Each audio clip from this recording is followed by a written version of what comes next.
Bonjour Bruno Gollnisch. Bonjour. L'État islamique aurait menacé le Front National, vous êtes inquiet? Il a menacé par la voie d'un canal tout à fait authentifié.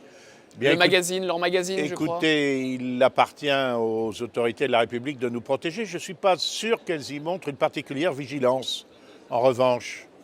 Voilà, je pense que si c'était le Parti socialiste, on s'activerait un petit peu plus. Alors vous étiez en séminaire avec les cadres du Front National, la question de l'euro, vous avez changé votre fusil d'épaule, on n'en sort pas. Qu'est-ce qui a découlé de ce séminaire Alors je précise pour Madame Claire Tesson de France 2 que nous traitons un sujet européen. C'est très important parce que sinon on encourrait la censure de Madame Tesson et de Monsieur Pujadas. Bon. Sur France 2. Absolument.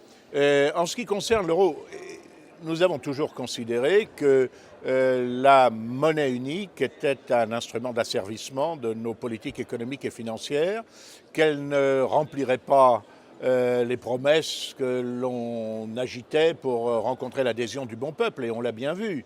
J'ai encore les brochures officielles qui nous annonçaient que l'entrée en vigueur de cette monnaie unique serait l'occasion d'une fantastique baisse des coûts en Europe. Ça aurait été pire sans peut-être. Par la comparaison que cela permettrait entre les divers produits, chacun sait que l'arrivée de l'euro a été l'occasion au contraire d'une grande perte du pouvoir d'achat et d'une augmentation des prix. Il suffit de voir ce que coûtait le salon de coiffure ou l'expresso sur le zinc du café lorsque c'était en francs et maintenant que c'est en euros. Mais ceci étant, nous avons, je crois, une position qui est assez raisonnable, qui consiste à négocier dans un premier temps avec les autorités de l'Union européenne et avec nos partenaires surtout, la récupération de notre souveraineté économique et financière. Renégociation des traités. Et absolument, et n'envisager de sortir que si cette renégociation échouait. Je dois dire d'ailleurs que le problème qui se pose, ce n'est pas seulement celui de la sortie de l'euro, comme on le dit vulgairement, c'est le problème qui se pose, c'est celui du krach de l'euro, c'est celui de l'effondrement du système monétaire de l'Union européenne, dont aujourd'hui une dizaine de prix Nobel d'économie nous disent qu'il est parfaitement inadapté à nos économies si divergentes. Et par conséquent, comme gouverner c'est prévoir, il faut prévoir toutes les éventualités. On vous a vu soutenir le général Piquemal qui a été arrêté lors d'une manifestation dénonçant la situation dramatique des clandestins de Calais, ou en tout cas la non-action du gouvernement. Vous avez soutenu le général Piquemal? Oui, j'ai soutenu le général Piquemal parce que je trouve absolument indécent que l'on autorise toutes sortes de manifestations, à commencer, si j'ose dire, par cette manifestation illégale qui dure depuis des années, qui est le fait pour des clandestins, pour des gens qui ont violé nos lois sur l'entrée et le séjour des étrangers, de demeurer sur le territoire national. Alors certes, quelquefois dans des conditions misérables. Alors c'est malheureux, ou bien qu'on leur donne un canot pour regagner l'Angleterre, moi je suis pour, je vous le dis très clairement, ou bien qu'on les renvoie chez eux, mais qu'on ne laisse pas cette situation qui est absolument indécente sur le plan humanitaire et qui aussi, surtout, se déroule au détriment de la population locale. J'ai donc été indigné par le fait que l'on interdise la manifestation à laquelle participait le général Piquemal. Et je considère par conséquent que tout le reste du processus qui lui est appliqué, son arrestation, sa traduction devant les tribunaux, est contraire à notre droit, puisque le droit de manifester est un droit constitutionnel. Et qu'on ne voit pas pourquoi seuls les opposants à la situation de Calais en seraient privés. Alors je dois dire que je suis un petit peu déçu, parce que j'ai appris que le général Piquemal avait cru bon de désavouer un certain nombre de ceux qui avaient participé avec lui à cette manifestation. Je ne sais pas pour quelle raison, pour quel motif. On me dit aussi qu'il ne souhaiterait pas politiser son procès. Alors je dis tout de suite, si le général Piquemal ne veut pas politiser son procès, il est sûr de le perdre, là, parce que nous connaissons quand même les magistrats, ils sont quand même un peu plus sensibles au risque de troubles à l'ordre public que certaines décisions iniques peuvent produire, que s'ils sont assurés de la passivité des justiciables. Voilà ce que je peux dire. Maintenant, je ne connais pas plus que ça le général Piquemal. Je crois qu'il a un passé militaire tout à fait honorable. Malheureusement, il est arrivé que de grands militaires, j'ai connu par exemple le général Bijard et d'autres. Avec lequel vous aviez siégé à l'Assemblée nationale. Avec lequel j'ai siégé à l'Assemblée nationale. J'ai connu le général Janou Lacasse, qui a été chef d'état-major des armées. Je ne veux pas porter atteinte à la mémoire de ces militaires parfaitement honorables, mais je dirais que leur sens politique n'était pas à la hauteur du courage physique qu'ils avaient pu manifester dans telle ou telle circonstance. Alors peut-être courage pour François Hollande. Nouveau remaniement ministériel, qu'est-ce que vous pensez de l'entrée massive en fait d'écologistes? Maintenant, 3 ministres écolos. Oui, on voit bien, c'est un replâtrage. Je dois dire que je suis un peu étonné, je vais vous surprendre, puisque j'essaie d'être juste, même avec mes adversaires. Surprenez-nous. Je suis un peu étonné de la sévérité que l'on manifeste à l'égard de M. Hollande. Il n'a jamais été question que ce remaniement soit un remaniement de grande ampleur. C'est juste pour voir au départ de M. Fabius, qui fait son entrée au Conseil constitutionnel, où il va succéder à Jean-Louis Debré. Il a raison d'ailleurs de démissionner de la présidence de la COP 21, non pas seulement, comme l'a dit avec beaucoup d'humour mon collègue de l'Assemblée nationale, M. Collard, ce matin, le journaliste des 4 vérités sur France 2 lui demandait est-ce que Laurent Fabius a eu raison de quitter la présidence de la COP 21, et Collard a répondu avec humour que oui, il a eu raison, comme ça il pourra présider la Biennale des antiquaires. Non, moi ce n'est pas exactement la réponse que je fais, mais peut-être plus sérieusement, c'est vrai qu'il y avait une incompatibilité, parce que comme président de cette conférence internationale, il pouvait être amené à promouvoir des législations qui, si cela se trouve, seraient déférées au Conseil constitutionnel par des justiciables ou par des parlementaires, et par conséquent, ça représentait un risque de conflit d'intérêts. Bon, une fois pourvu au remplacement de monsieur Fabius par M. Ayrault, qui je me réjouis d'une certaine façon que des professeurs de langue soient promus au Quai d'Orsay. Je dis tout de suite que je suis moi-même sur les rangs. Hein. C'est sûr que M. Ayrault pourra s'entretenir dans la langue de Goethe avec Mme Merkel. Bon. Mais voilà, c'était le reste. Alors pour le reste, François Hollande a fait rentrer quelques écologistes qui ont accepté d'ailleurs de piétiner allègrement toutes les critiques qu'ils avaient formulées à son encontre précédemment. On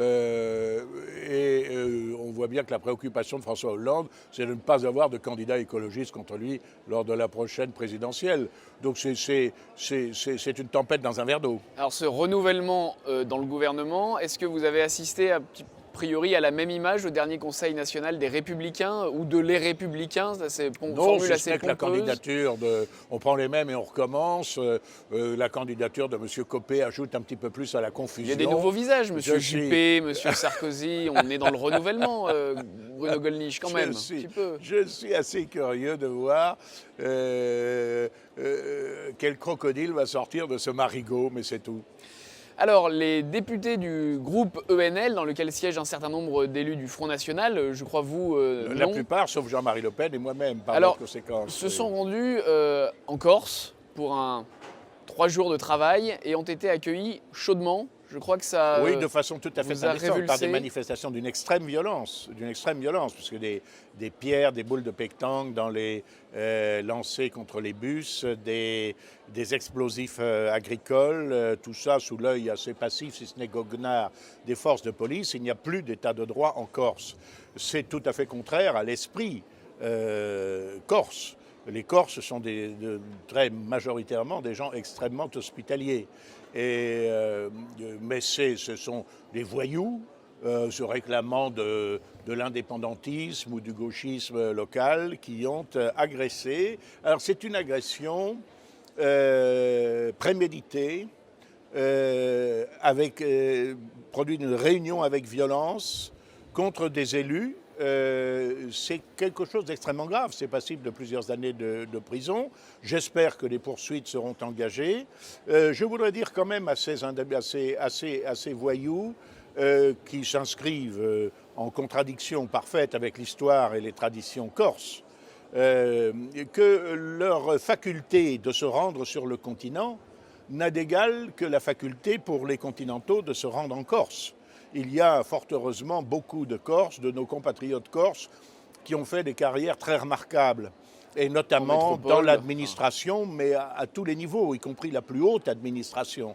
Dans la politique, dans les carrières juridiques et dans beaucoup d'autres encore. Moi, je conserve le souvenir, par exemple, de maître Jean-Baptiste Biaggi, qui était un grand juriste et avocat, grand patriote, grand héros de la Deuxième Guerre mondiale, et qui était un patriote français. En même temps qu'un Corse très attaché à sa terre. Je chéris sa mémoire. Je conserve le souvenir de mon collègue Pascal Arrigui, qui était membre du groupe Front National et qui était un orateur et un juriste très brillant. Ceux-là étaient de vrais patriotes et qui avaient parfaitement compris que le continent, en quelque sorte, était le domaine d'expansion naturelle d'une partie au moins des élites corses, celles qui souhaitaient naturellement y faire carrière.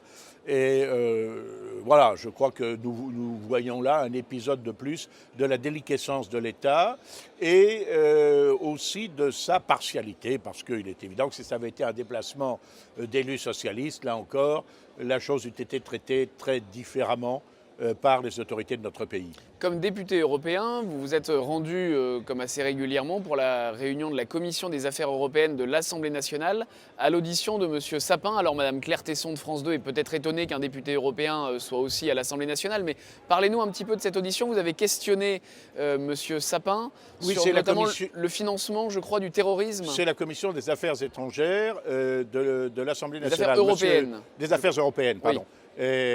Qui siégeait conjointement d'ailleurs avec, quelquefois elle siège conjointement avec la Commission des affaires étrangères, voilà. C'était le cas notamment pour une audition de M. Fabius sur la COP21, mais là c'était je crois avec la Commission des finances de l'Assemblée. Nous n'étions que très peu nombreux, je le regrette.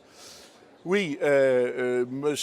Sapin s'est exprimé sur ce qui sera la prochaine réunion du Conseil des ministres, je l'appelle un Conseil ECOFIN, économique et financier, avec notamment à l'ordre du jour la question éventuelle de la sortie de la Grande-Bretagne et aussi du financement du terrorisme. J'ai demandé à M. Sapin s'il pouvait affirmer qu'à sa connaissance, il n'y avait pas d'État du Golfe en particulier qui finance le terrorisme islamique, Al-Qaïda, le prétendu État islamique, etc. Il m'a assuré qu'à sa connaissance, ça n'était pas le cas. Dont acte, nous attendons de voir d'un peu plus près ce qu'il en est, tout en réservant prudemment le fait qu'il puisse y avoir dans ces États des intérêts particuliers qui, eux, financent le terrorisme. Le problème étant de savoir avec quel degré de complicité de la part des autorités publiques, naturellement. Et puis, une chose qui m'a davantage inquiété, c'est chez M. Sapin, c'est la volonté manifeste de contrôler toujours de façon plus étroite le patrimoine des Français, l'usage qu'ils font de leurs économies et notamment de restreindre encore plus les paiements en liquide, par exemple. Parce que le paiement en liquide présente cet inconvénient pour les autorités, cet avantage, à mon avis, pour les citoyens, d'être précisément anonyme. Voilà. Vous achetez quelque chose, vous payez en liquide et la République n'est pas censée savoir ce que vous avez acheté. Après tout, du moment que vous faites usage de vos biens, c'est parfaitement votre droit. Ça évite peut-être parfois le blanchiment. Oui, mais le blanchiment a bon dos, n'est-ce pas? La lutte contre la prétendue lutte contre le blanchiment a abouti à ceci aujourd'hui que maintenant chaque banquier devient l'espion de son client. D'ailleurs, faites-en l'expérience. Autrefois, quand on allait ouvrir un compte en banque, on disait, voilà, je vous apporte 2000 € comme fonds de roulement, et puis voilà, vous justifiez de votre identité, ce qui est tout à fait normal. Aujourd'hui, les choses ne se passent plus comme ça. On vous demande quels sont vos revenus, on vous demande d'apporter vos fiches de salaire. Pour l'ouverture d'un compte, voilà. On vous demande d'apporter vos déclarations d'impôts, etc. Ce qui fait d'ailleurs que moi, il m'est arrivé de claquer la porte comme ça d'une banque en disant, écoutez, je viens ouvrir un compte près de ma résidence à la campagne. Je ne viens pas me soumettre à des inspecteurs du fisc. Mais monsieur, nous y sommes obligés, n'est-ce pas, c'est Tracfin, c'est pour empêcher le blanchiment d'argent. Alors c'est comme toujours, comme sans doute les dérives auxquelles commence à donner lieu l'état d'urgence, on dit l'état d'urgence est absolument nécessaire pour lutter contre le terrorisme. Oui, c'est pour lutter contre le terrorisme. Et puis au passage, si on peut refaire un petit peu les fichiers de la droite nationale et de ses sympathisants, eh bien, on ne se gêne pas non plus. Il y a terroristes et terroristes. Puis s'il y a un groupe de jeunes gens, par exemple, qui pratiquent un peu un entraînement sportif avec le fameux parcours Hébert que toutes les troupes scouts ont connu, attention, là, c'est un entraînement paramilitaire, la République est en danger, reconstitution de Ligue dissoute, etc., etc. Personnellement, je suis pour l'ordre, mais je suis pour un ordre juste et surtout pour un ordre limité. Voilà. Et je n'ai pas du tout l'impression que M. Sapin soit sur cette ligne-là, malheureusement. Alors le Figaro, et nous terminerons par cela, a ouvert un grand dossier sur la pyramide des âges des médecins. Les médecins sont de plus en plus vieux, les territoires sont de plus en plus déserts. On parle de la désertification médicale. Sur cette question, qu'est-ce que le parlementaire européen pourrait proposer? Qu'est-ce que le gouvernement français, qui est aussi en première ligne, pourrait faire?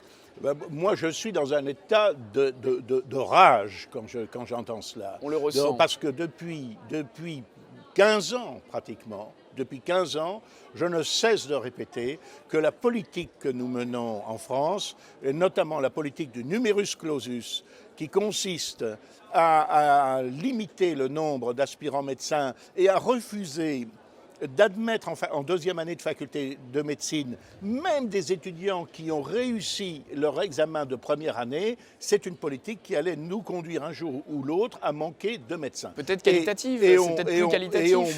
Et on manque cruellement de médecins aujourd'hui, on ne trouve plus, surtout compte tenu des responsabilités pénales qu'ils encourent en cas d'accident, on ne trouve plus de gynécologues accoucheurs.